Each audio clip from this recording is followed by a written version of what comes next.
আস্তাগফিরুল্লাহ অর্থ আমি আল্লাহর কাছে ক্ষমা প্রার্থনা করছি। মানুষ যখন অশ্লীল কিছু দেখবে বা যে কোনো ধরনের পাপ করবে তখন সে যেন ক্ষমার জন্য আস্তাগফিরুল্লাহ বলে। নাউজুবিল্লাহ অর্থ আমরা মহান আল্লাহর কাছ থেকে মন্দ ও গুনাহ থেকে পানাহ চাই।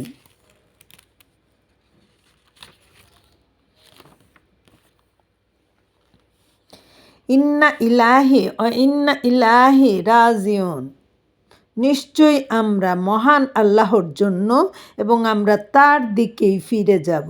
যে কোনো দুঃসংবাদ বা বিপদের সময় আমরা এটি বলার চেষ্টা করব।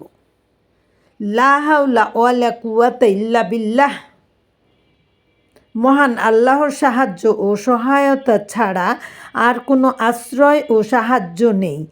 শয়তানের কোনো ওয়াসওয়াসা বা দুরভিসন্ধিমূলক কোনো প্রতারণা থেকে বাঁচার জন্য এটি পড়া উচিত।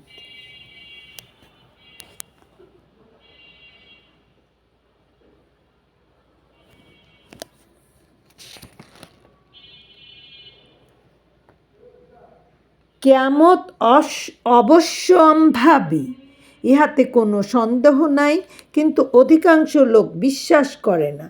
সূরা মুমিন আয়াত ৫৯।